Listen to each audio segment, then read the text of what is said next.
Welcome back, everybody, to Battle of the Best. We have an update for you guys on the current bracket. Unfortunately, StrifeCrow, no one knows where he is, if he's awake, if he's asleep, if he's even relevant, and like if he's in his home somewhere, he's disappeared off and discovering the next expansion of Hearthstone. We don't know.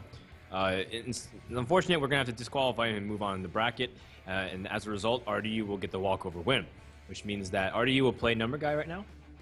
And we're going to go immediately to the band selection screens, where RDU has opted to take away the Shaman. He says, you know what, Warlock Hunter, you can stay, but Shaman, you have to go. He doesn't want to play double Doomhammer Shaman. And Numberguy is going to take away Hunter from RDU. Yeah, really unfortunate. Of course, Strife goes on around, probably out fighting crime somewhere. But I don't know what I think about these bans. I think that the Hunter ban is totally fine. I think Warlock ban is totally fine. Shaman is a really peculiar ban to me. What it tells me is that RDU feels like Shaman is just too strong against his lineup. Or maybe he doesn't want to be playing against that matchup. Earlier, I spoke with him briefly about this format. He said he didn't feel like he put enough time into thinking it out well enough, so he feels like he's going to have to get a little bit lucky, actually, to do well in this tournament. But outside of that, it's a very unconventional ban, I would say, from RDU. We have not seen very many Shamans banned at all, but I'm guessing what he doesn't want is he doesn't want the lineup swapping to be like a big detriment to him. Like if he loses a key deck that he wants to put against Shaman, his opponent can just tuck Shaman away and wait for it to try to match it up right after that. So I guess in some lights it makes sense, but certainly unconventional. And outside of that, I'm curious how these lineups are actually going to go, because Hunter, of course, is we know it's good against Handlock, and we know that Rogue is very bad against Handlock. So I'm wondering how he's going to try to line that up and what his plan is. I know that Warriors are very often go-to deck for him in tournaments. So, he'll fire it off early, but so instinctively I would think he's going to try to anchor Handlock or run it into Rogue as the first chance he gets. The lineup swapping really making a big difference here, though, because if he doesn't feel like his opponent's going to lead with Hunter, he can lead with Warlock. If he ends up winning the game, he can tuck it away and hide it from Hunter, and then bring it out again once the Hunter's out of the way. So really some interesting things to think about. And I think one of the reasons for him banning Shaman is because he doesn't want to run Handlock into a Shaman or Hunter. So he's picking out one of those potential possibilities, and maybe this means he's going to lead Handlock. Yeah, I think Numberguy wants to lead with Handlock because Handlock against Shaman isn't as bad as a lot of people think it is. The more I've played that matchup, the more I feel like Handlock has great tools to fight back, especially with Sludge Belcher being such a problematic card nowadays, and interrupting the mid game enough that the board isn't out of control, and then being able to push for the win. So, if Handlock mirror, every Handlock player you ask who's great at the deck says they're always confident in the mirror because they feel like they're the better Handlock player, right? And then, of course, against Warrior, you feel like you're in a pretty decent spot. I feel like I completely agree with everything about you said about Rogue and Hunter. That's too much. There's too much dichotomy with like it's good against this, bad against that. So Handlock might be Numberguy's best bet. And if RDU senses that, does he go ahead and picks his best chance with most likely his Shaman, where he says, Shaman is decent against everything here? Or do I go for even the Handlock mirror myself, feeling confident that I can pick it, whatever it is? No, in fact, he chooses to go for Warrior. I'm completely wrong, Admirable. Yeah, we're both completely wrong about this. Wow. Again, Warrior is, I've said it, he's a really go-to deck for him. He plays this deck very aggressively in tournaments. He really wants to try to develop a big lead and go from there. I am interested to see how he mulligans, because I know that when I've watched RDU play, I've seen him keep some really strange cards in his hand, at least from my perspective, when he's playing Warrior in some of these matchups. So if he keeps something like Deathbite and Loatheb, what it really tells me is that he's going to try to push for damage early on in the game. And Shield Block, I think Shield Block is kept here because he doesn't feel like he's going to have time to armor up a bunch, so he wants to burn this Shield Block early and kind of go from there. And again, it's just because a matter of the time constraints he's feeling. But at the same time, he may have kind of been wise to the kind of deck that Numberguy's playing. So something like Shield Block, Shield Slam, really valuable against like a Violet Teacher or an Azure Drake. So that could be something he's thinking in mind as well. But just from my intuition, I would imagine he's going to use it on turn 3 just simply because it's the time to do anything. And I'm just completely wrong. He's going to continue to armor up and build from here. So my read is very, very wrong again on what RDU chooses to do with Warrior. It seems like he plays it differently every single time. I mean, I've seen him be aggressive and I've seen him be really defensive with this deck. So maybe he just mixes up his play to kind of throw his opponent off and really not able to give them a strong impression of what he wants to do. Oh, yeah, well, it's not like he has the greatest hand to be aggressive at the same time, too. I think it's an okay way to react at the moment. RDU is also a great Miracle player. He's played hundreds, thousands of games of Miracle. Just ask him, like, what do you think about Miracle matchup versus this? And he'll talk for 15 minutes straight about all the small nuances that you have to know about the matchup. He's even going to coin armor up. Like, that's how much he values being defensive. Yeah, it looks really strange, but with the way that he's played so far, it's really congruent with his game plan. So we saw him armor up on turn 2 instead of just jamming Fiery War Axe, because if you take a look at how much damage he was developing, it's 8 from Deathbite, it's 6 from Fiery War Axe. That alone is 14 damage, and then he has a Loatheb in his hand, which is almost certainly going to get him 5 points of damage. So that just right there is 19 points of damage. So, the caveat to that is if you start attacking with the Fiery War Axe right away, it does give your opponent opportunities to get value from Earthring Farseer, and then you have to use a second charge on that. So then the Fiery War Axe, all of its value is negated. But since he chose to armor up, the coin armor up is, again, it's really congruent with his game plan because he wants to have enough natural armor that he can use the second Shield Slam. Now that he's drawn it, it's weighing on his mind a lot more than it was before. When he just had Shield Block, Shield Slam, he's like, my armor is important, but I have Shield Block in case I need to Shield Block, Shield Slam. But when he draws the second one, he wants to have a very high armor total so he can try to get a natural one to go along with his Shield Block.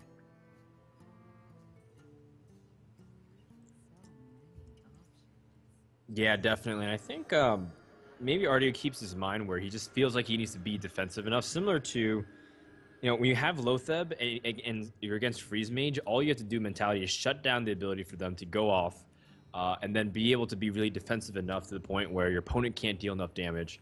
He's got great cards. He scales better into the late game. The longer the game goes, the higher chance the Warrior can win because he's got really powerful legendaries coming in.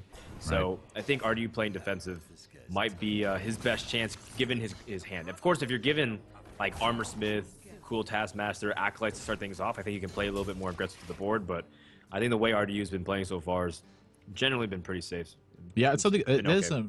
an important note to touch on too, is that there is like a window of opportunity or an inflection point for the Rogue deck. It's like it gets to one point where it has a very, very peak critical mass, and so it can really launch a big attack versus Warrior. So if Warrior can kind of turtle through that, once it gets over that hill, it's a really big drop off in win rate for Rogue, because again, they just take control of the game. The Rogue just kind of quite literally runs out of things to do, and since Warrior has so many these scaling late game legendaries, they often don't run out of things to do. It's like the very opposite. It's just like, well, I have powerful stuff and now I have control of the game.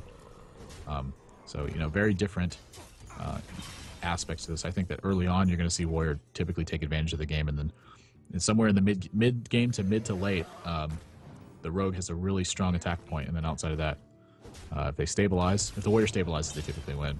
And that's kind of what we're seeing now too. Like he's deflected almost everything that Numberguy's done, and Numberguy down to just a couple cards left. Of course, he hasn't drawn Auctioneer, which is a really important card in this matchup. But once you speak of the devil, once you get to like the 15 card mark, you'll have drawn Auctioneer like a very large percentage of the time. So that's really why this deck is able to be so successful with the 30 card decks and 2 copies of cards versus a lot of traditional card games where it's 60 card decks and 4 copies of cards. Makes a big difference, and he's about to chain off a lot of spells here. Conceal, and on the Auctioneer, there's a prep, Eviscerate, and this is where that timing attack comes in. If RDU can manage to weather this storm, I think he sees a big win rate, but this is going to be a tough one. Here we go. Yeah, I think so. You have the Loatheb to shut it down too. So, as you were saying, like this is the only chance for Warrior to climb back. But all defensiveness that RDU has done, will it be paying off? Because there are ways for Numberguy to win, despite the fact that his Gadzan can't draw. It's still a 4/4 body that can attack. Still gets in damage. Yeah, every point of damage really mattering in this too. And so, fortunately for Numberguy, he does have an Azure Drake that he can play to kind of keep the ball rolling. But he does have more options too. Like he can still kill this Loatheb and try to keep his Auctioneer going as well. I mean, it's gonna deal effectively 8 more points of damage. Wow, he picks up another Auctioneer too. That's a really important one. So this Deathbite extremely likely to run into this Auctioneer, but RDU's life total is going to be in mind. I wouldn't be surprised to see a Grommash come out here to try to buy a couple of extra points of life and maybe even save that Deathbite to kind of be more aggressive. Yeah, I think that's exactly what it's going to do. Yep. You don't want to rely on the Rag RNG. Plus, this might give you Effectively 9 more health, depends on how your opponent chooses to kill it. Azure Drake Eviscerate removes it, but is there a better play here for Numberguy? He's looking at his deck as if he wants to start going off with some draws with Auctioneer, perhaps digging to a potential win. I don't think Numberguy is running Leroy, correct? He's running the Violet Teacher? Miracle? Who did we see that was running Leroy yesterday? We did see someone running Leroy yesterday. I don't know exactly who it was. I don't think it was Numberguy, though. There was a person running Leroy with Alex Straza, right? And then Shadow Step combinations with Harrison Jones. I think so, yeah. This is going to be much more defensive. So Azure Drake, Eviscerate going to be the play, the extra spell damage, making sure it can kill a 5 health Grommash. And again, he's got a board developed. It's a matter of RDU can get past this. And of course, this, the exact same thing he was thinking last turn was, how do I deal with this without paying too much life? And so at this point, I would imagine that RDU doesn't anticipate a second Auctioneer here, but it certainly is still very possible. This looks to me like it's going to be Ragnaros if he does this. Right. Wish Ragnaros to get sapped. Get sapped, but at least there's nothing on the board that can continue to push damage like Van Cleef or whatever creature that's usually there. Yeah, it's going to be Ragnaros and Armor Up. And it's going to hit the board, 8 points of damage, but... Where's Ragnaros going to hit? Oh, man. And it hits RDU! Wow, the exact target he was wanting. That is some good luck for RDU. RNG. This game's all RNG. This is another, again, really big turn. He's actually going to go with Violet Teacher here, and if he goes with Violet Teacher, it means because he feels like he doesn't actually need cards to push for the win. He's just going to overdevelop his board and kind of go from there. So I wouldn't be surprised to see Cold Blood this turn, but I wouldn't be surprised if he held it either. Just differences of plan is all it would be. So he's going to hold Cold Blood to make sure that he can get the 4 points of damage in as he sees fit. And RDU again is really back against the wall, really needing that Whirlwind effect right now. So his next draw is pretty important.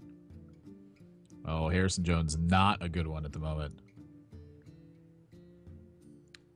Is there an opportunity to brawl here? Well, here's what I'm curious about. So, brawling can leave you in a position like where your opponent gets a 3-3 or a 1-1 out of it.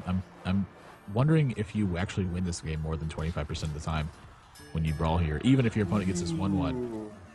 So, a really fortunate brawl. His Tazdingo does kind of stick to the board now, but what I'm thinking of, this seems really desperate, and I don't know if this is the right play or not. This is just something that I would think about and kind of keep in the back of my mind. Is it worth it to play Tazdingo and brawl so you can try to clear everything off the board? Because again, are you winning more than 25% of the time, even if the 1-1 wins the brawl? Well, now that there's a token for the Cold Blood, I think there is merit to that discussion. Oh my goodness! That looks like. Wait, is that game? Yep. Is that game? Oh my god! I can't believe it. Get him, Sousy Deckhand. Punish him.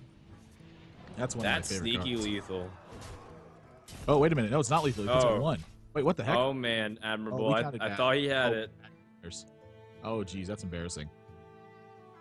Yeah, that is embarrassing. But you know what? It's okay because the position is still pretty hard to come back from. There's no Alex Straza, and even if it is, you still have to kill the board. Yeah, even if he had Alex Straza, this is still just 15 damage he's staring out on the board.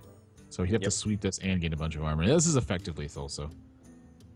yeah. I don't even know what warrior cards would win the game here. It would have to be some combination of Whirlwind Execute, Shield Block. 2 shield blocks. Yeah, 2 shield blocks, and then like a unstable ghoul just on the case of defending yourself. So that's a sort of an example of how this matchup works. I actually at WCI I played against Savitz and I was playing Miracle Rogue, and Savitz is really aggressive with his warrior deck against me. This is one of the tricks I learned. He was like attacking me with Fiery War Axes, attacking me with Deathbite, jamming Lotheb down as soon as I got an Auctioneer on the board, and not using it to attack my Auctioneer. He just dealt me 5 damage with it. And I was kind of looking at it, I was like, oh my gosh, is he going to have perfect lethal? And on turn 8, he played Grommash and attacked me with a Deathbite, triggered the Enrage on Grommash, and then finished for a perfect lethal. And I know that RDU was watching that game when that happened, because it was like, I think we were one of the last matches to play, and it was like whoever won advanced to the next round. So coming from that matchup, from the Rogue's point of view, and I was playing a Rogue deck that was like really aggressive, like Sinister Strikes. It's like really built at beating warrior control.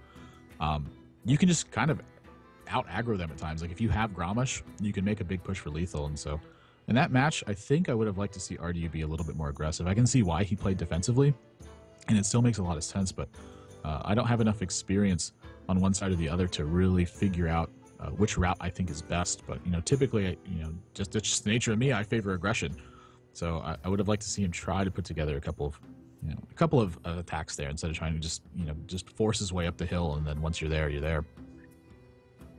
Yeah, for sure. I think there's opportunities for you to be aggressive, but not with the hand that RDU had. He had 2 weapons, a couple of shield blocks, and shield slams. I didn't feel like there was much room to be aggressive there other than just whacking the face whenever you could. And I feel like RDU probably felt like he couldn't get away with that as a backup. So we're going to go to game number 2. RDU goes for Shaman in response to the Hunter. Now that Warrior's out of the way, Hunter becomes pretty strong because he knows RDU is running handlock. And against Shaman, the Hunter can just sneak wins really easily because there's no healing. So if you go for that, I mean, it's a really strong pick from Numberguy, and he is in a prime position to perhaps run away with the series if he can get this win here. Yeah, some of you have been noticing that also Numberguy, he chose to switch his deck.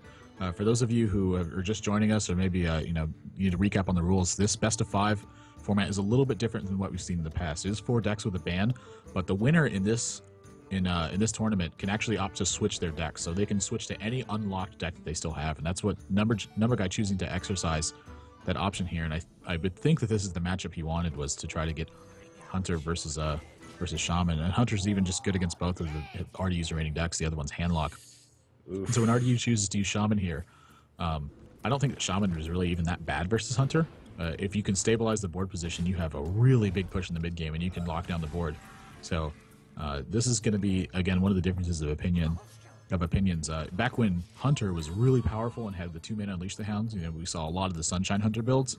Darkwanics actually told me he thought that Shaman was favored over Hunter then, and he played it in one of the 2P qualifier events for the Europe versus China, and he played Shaman the entire way through and actually finished with a 5-2 record, which was good enough to put him into a position where he could qualify for the event, I think, if I remember that correctly. But I remember he had a 5-2 record, and he was leading with Shaman the whole day.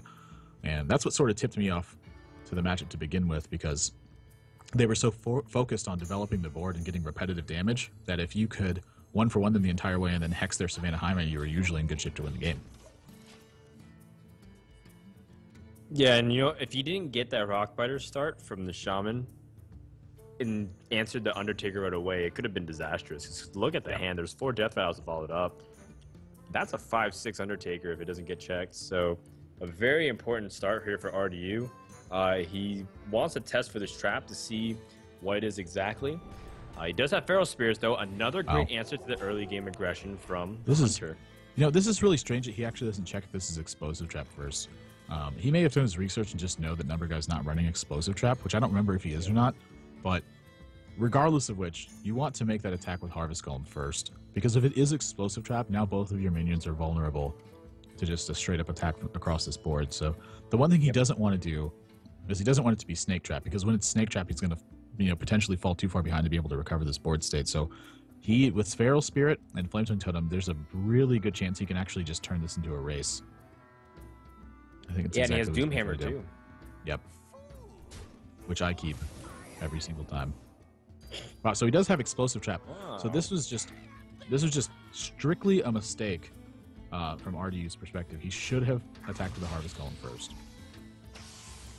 And now this, of course, this play is very telltale of the fact that Explosive Trap is on the board, but even despite that, it's a little bit risky for him to attack one of his Feral Spirits into this Loot Hoarder before he triggers an Explosive Trap, because the other one's Snake Trap. I feel like triggering the trap to get it before the weapon comes out is a high priority here for Shaman. I think it is, and I think he's also going to stick to his same game plan where he is aware that that's Snake Trap, so he's going to try to turn this into a race instead of trying to pick apart his opponent's board. So Numberguy on 3 cards, it's a matter of whether or not he can put together, again, just the winning combination of pieces. Because Loot Hoarder is going to be dealing 2 damage over and over again, but RDU is going to start scaling. I mean, there's a potential for Doomhammer to come out, Flametongue with Defender of Argus, so, a big push available from him as well. So RDU a little bit behind on life, but maybe he can make it up. Like just one swing turn with Defender of Argus can really change this game. And that's what it's going to be about. These next couple of draws, I think, are really important.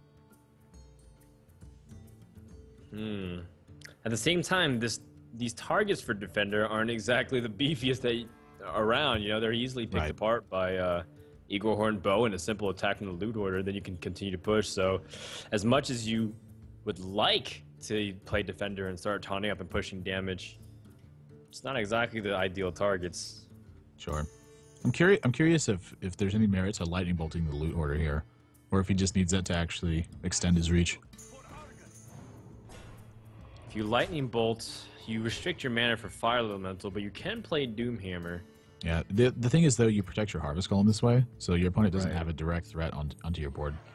So it's whether or not lightning bolt is worth a 3/2 Harvest Golem here is sort of what I'm thinking.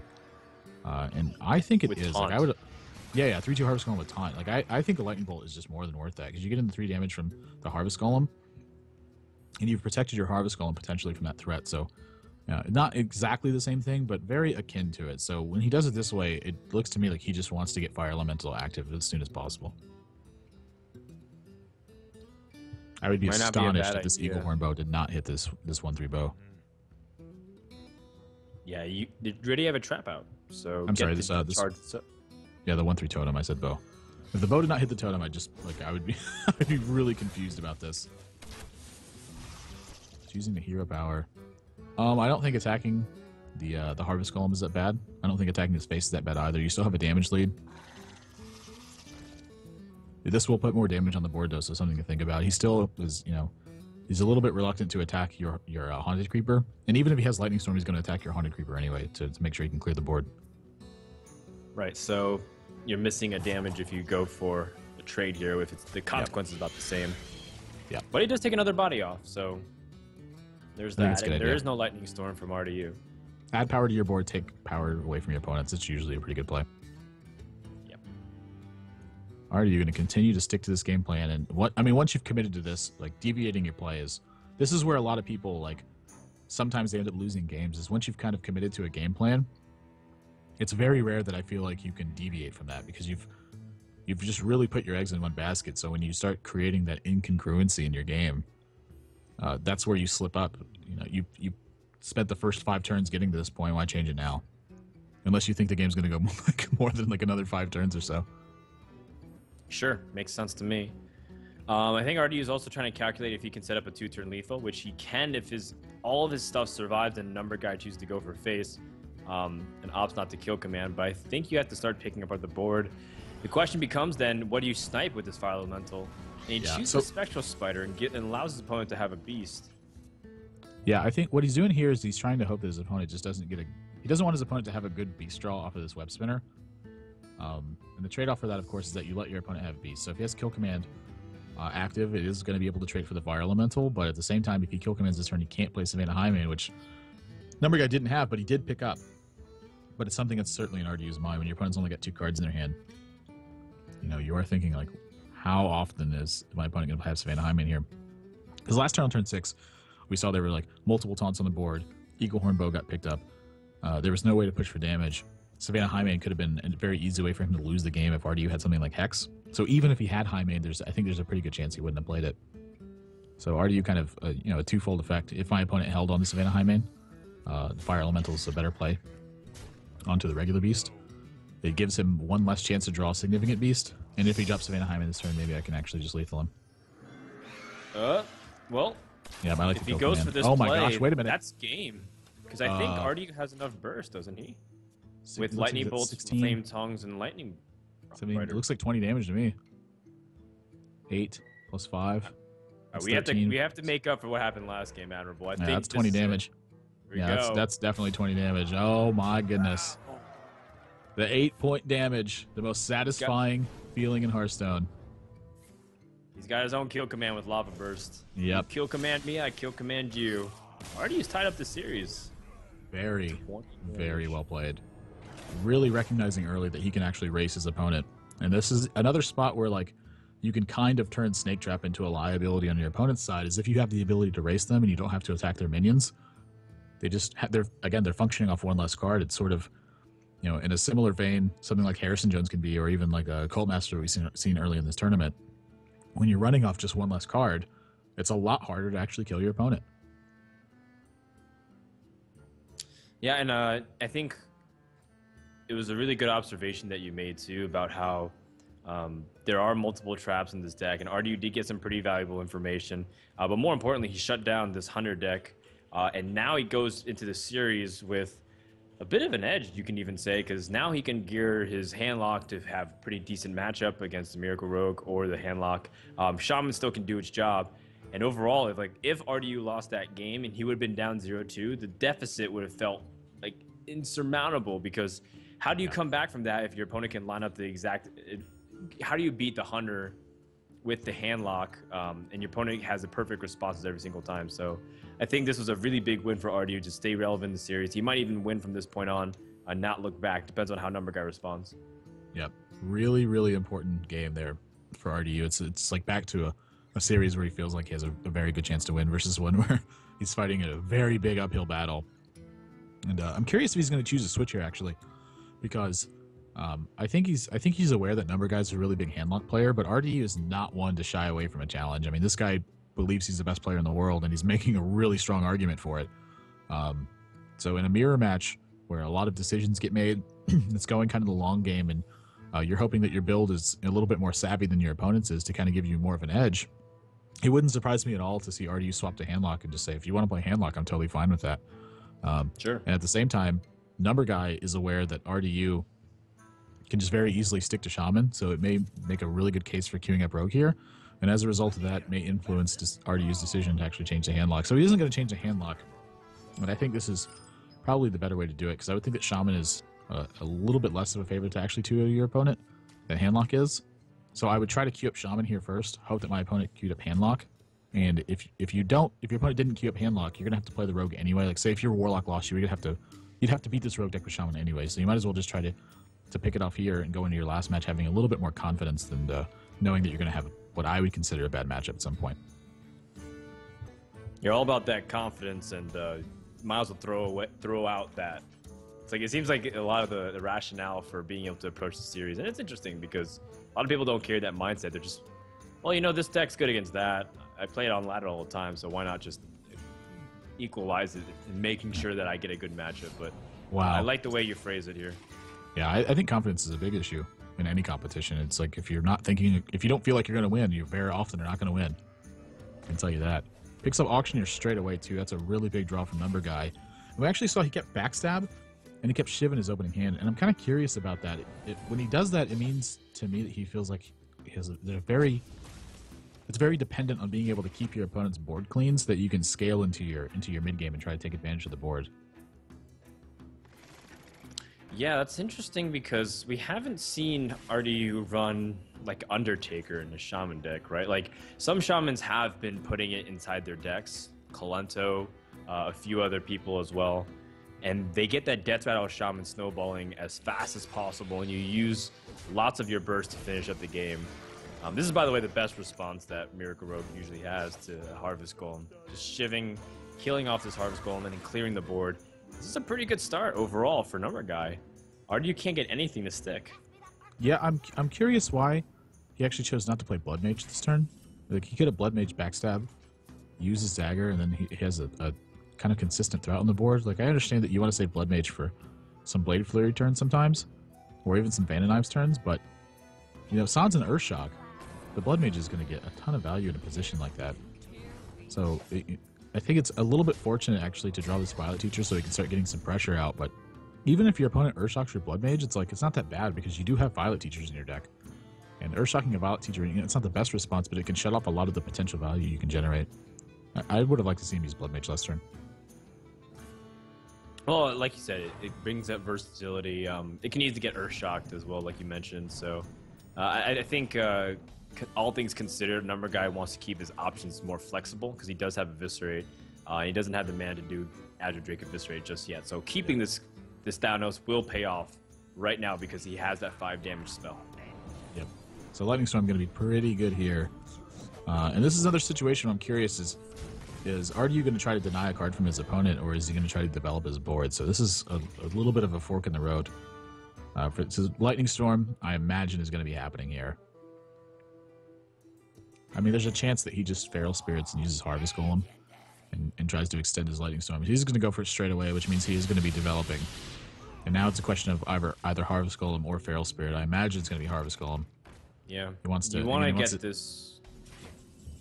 He wants to stagger his Overlord, or his Overload, and he also would rather get more value out of the Harvest Golem now. Yeah, absolutely. I think, like you mentioned, being able to manage your mana is so important as a Shaman player. The Doomhammer can come out next turn, even though you Lightning Stormed the previous one. Versus if you went for Feral Spirits, you'd be left with 3 mana. That gives you just enough to Flame Tongue Totem and remove something on the board. Versus Doomhammer, you have the Rockbiter in hand, get the damage out, start pressuring the Rogue. And like you mentioned, 22 damage just with 1 Rockbiter throughout the course of 4 turns. That could be RDU's ticket to potentially winning this game if he can shut down what Miracle Rogue's trying to do. Yep. Wow, he's going to Doomhammer straight away, too. He's not wasting any time. He keeps it every single time, and he's going to start going for face. RDU feels like, oh, what the heck? Whoa, that is not what I expected to happen. Well, he respects spell power. Again, RDU is a guy who's played a lot of Miracle Rogue, so I think he understands what he needs to do to shut down the deck, but that is a pretty costly trade, losing 4 health and 2 damage to the face. Yeah, that feels really weird to me. Like, if that was going to be your plan, I feel like that Flame Tongue Totem was just a better option. Because you don't overload yourself, you don't pay 4 health. You develop your Doomhammer this way, but like, I don't know if that's better than just the alternative, which is just getting a Flame Tongue active. Because even if your opponent's spending removal on Flame Tongue, you have a second one behind it. It's allowing you to totem a little bit more. Because now, gosh, I don't know. I think I'd really like to know what his thought was on that turn. Because he also played that turn pretty fast. Like, he went pretty straight away from Doomhammer. So he's very confident in the fact that Doomhammer was a better play, but I feel like Doomhammer allows the board to kind of slip out of control a little bit more. And we see the Auctioneer coming out now. And lots of card draws being available, lots of damage coming across the board, and now I think it may be a little bit too late for RDU to pick up the pieces from here. He's going to get stuck with Flame Tongues in his hand. It's too bad. He's got so much damage. Second Lightning Bolt. He's got to put up a wall of defenses, but I think with 2 saps, unless he removes these creatures, especially like Loatheb, he could be looking at a way to just die the next turn. Am I just going to Earthshock each one? Yep.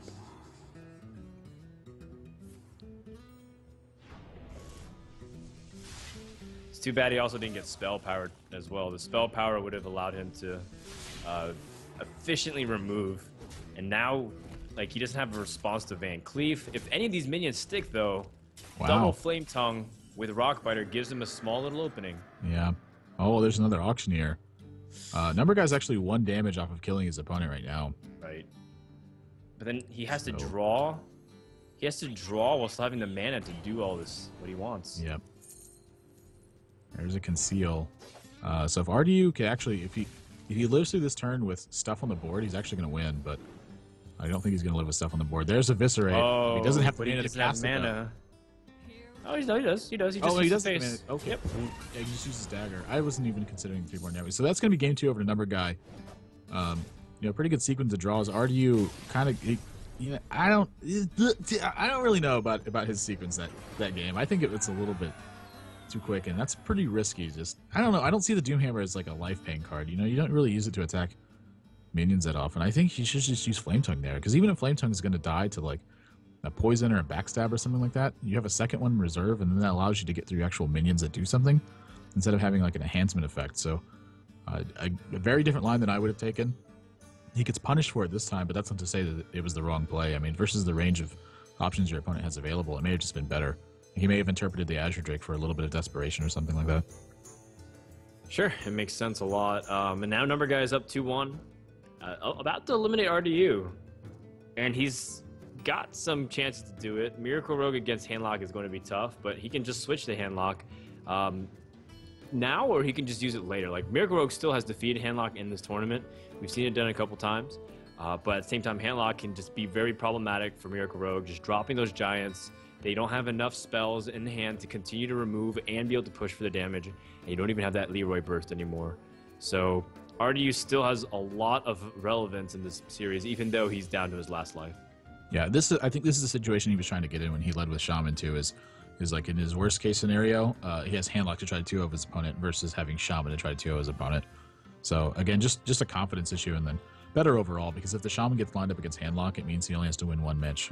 Like if he wins the Shaman matchup there, which I think he thinks that Shaman is definitely better against Handlock than it is against Miracle Rogue, I would say. It gives him a much clearer option, and only has to win one matchup with Handlock after that instead of having to win two. So I like his choice in the Shaman game, and now he's just got to 2-0 with Handlock, and I think this is a good start. I'm curious to see if Numberguy is going to switch or not, but again, Numberguy is sort of in the same scenario where I think he should play Rogue here, try to get his win, and then go into the last match with what I would consider more confidence in your matchup.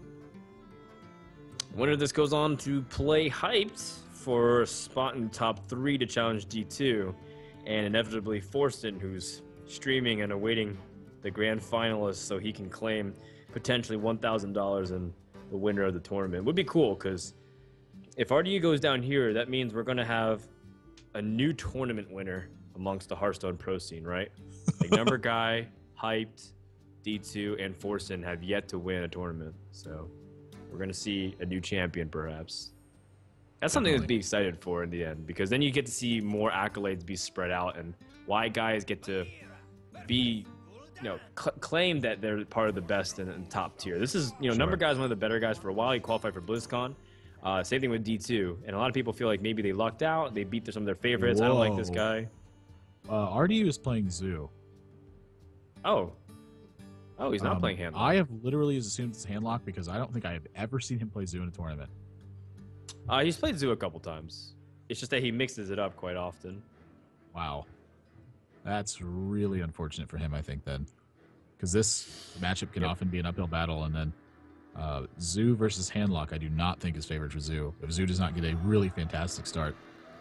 In Stage 2 of BlizzCon, I actually died turn 4 to a Zoo deck because he had Leopard Gnome Power Overwhelming, used all of his mana, used all of his cards, and he had Soulfire to finish me on a turn where I was about to clear his board, drop some Moltons, and taunt him up.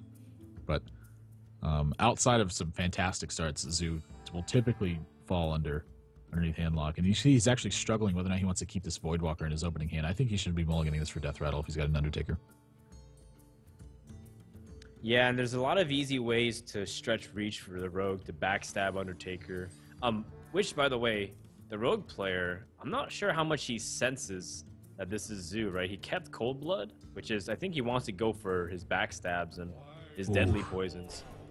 RDU draws what has to be one of the worst cards in his deck right now. Second Doomguard was definitely really bad.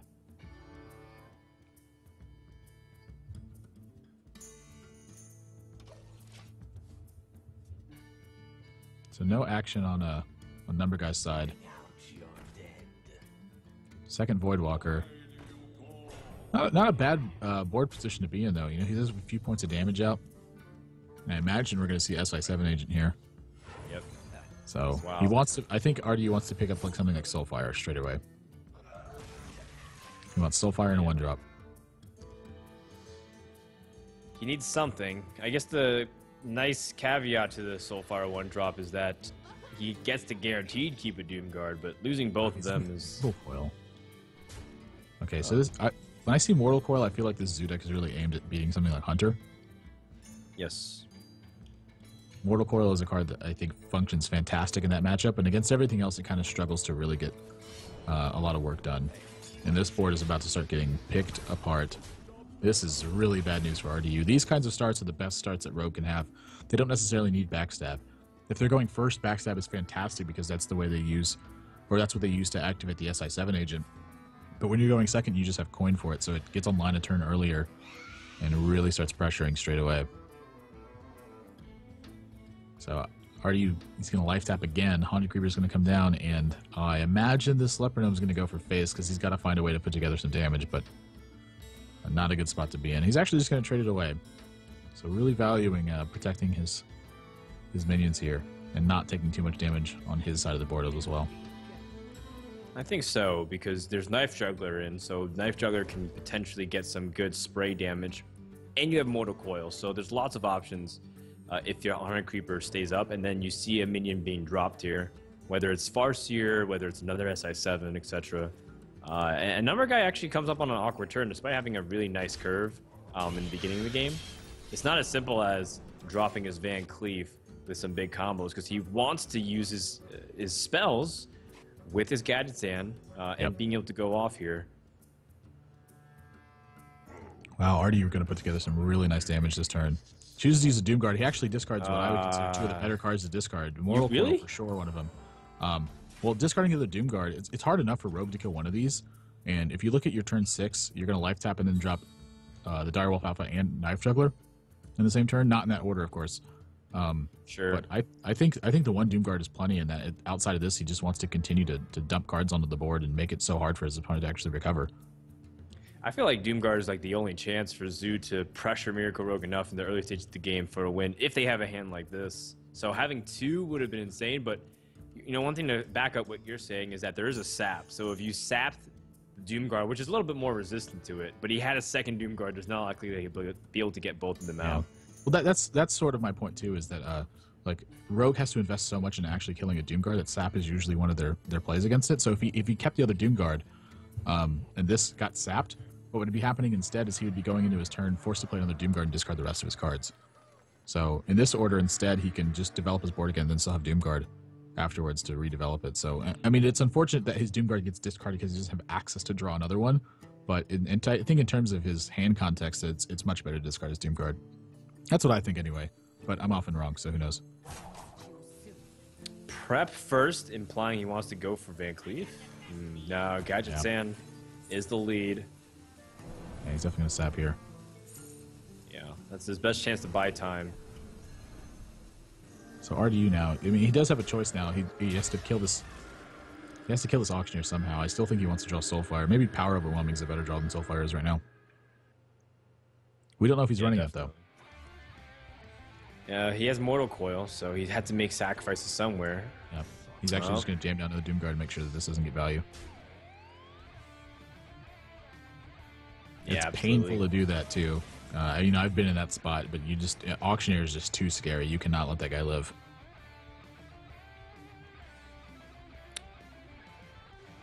There's still no easy way to kill off this Doomguard. Wow. Despite the fact that Numberguy holds 7 cards, and there's usually ways like Eviscerate, another SI7 agent for you to pick it off, there's just no way. He's going to pay 5 health if he plays that Blood Mage. Unless... I wouldn't sap right now. You definitely wouldn't sap right now. Nope. Like this, develop your dagger, go from here. So you fall low on life total, but again, I think he feels pretty safe overall. He's going to be able to weather a pretty big minion storm from his opponent. And there's no access to more Doomguards, so the direct damage he's fading at this point is Power Overwhelming and Soulfire. And RD's, you know, he's going off 2 cards a turn, but he'll start to fall. Wow, I definitely think the Dark Iron Dwarf is one of the best cards he could have drawn right now. Sure, it's a heavy minion. Yep. It's got good buff stats. It's still putting on pressure, and as long as Numberguy falls to, as long as he falls into that 4 range, and there's no way for him to bounce back, there's still always the possibility of just tapping the Soulfire for the win. Backstab was the best draw in his deck, right? Because now he can play Azure Drake, backstab the Dark Iron Dwarf, and just sap back the Harvest Golem. Yeah, I was originally thinking about cards like Fan of Knives, but when you put it that way, I think it makes a lot of sense. Because now you have the perfect mana to do Whoa! That is not what I expected. I wonder why he did it that way. Well, he picks up an Auctioneer, but I don't know if he's gonna sap the 4/4. It costs a little bit more mana. I still don't even know if that's better than just playing Azure Drake. Like even after you've drawn the Auctioneer, it draws a second backstab. But now, yeah, okay. Yeah, he just wants to keep drawing cards. Picks up a Preparation that's going to protect his Auctioneer if he wants it to. I think that when he passes here, he actually kind of wants his Auctioneer to get Soulfired. And if that was the case, I would have liked to see Preparation into a Cold Blood. Like, why wouldn't you want to protect your Auctioneer in this position? Already, you got to do what you got to do. Just jam everything on the board and hope that you can get through this. And now Numberguy is going to draw a lot of cards, so he's got to find some removal spells for what's on the board, but when you're drawing this many cards, I don't think it's that difficult to do. Wow, he's User got preparation. waste. Psyched his board. He's gonna get More card eviscerated pickups. eventually. Yep. Well, not necessarily, but we'll see what happens. Sure. There's South Sea Deckhand. That's going to take care of the Flame Imp. He might actually Cold Blood that instead and take care of the Dark Iron Dwarf and then use the Auctioneer to kill the Flame Imp. Well, first you evaluate. Oh, I guess he's going to go for Van Cleef then. Heal That's up. what it looks like to me. Looks to me like you're going to concede or Cold Blood this Earthen Ring Farseer in this spot. I don't know. Maybe he just feels comfortable on 9 health.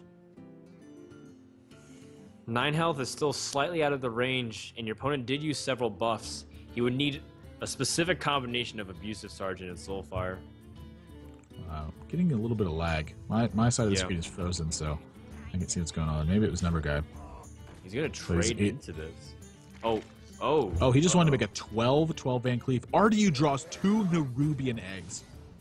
That has to That's be pretty the brutal. worst draws in his deck, and that's going to result in lethal damage for Numberguy. He's going to win this series 3-1, a very close game of Zoo. I think a couple of those draws, or that backstab was really important in that last game.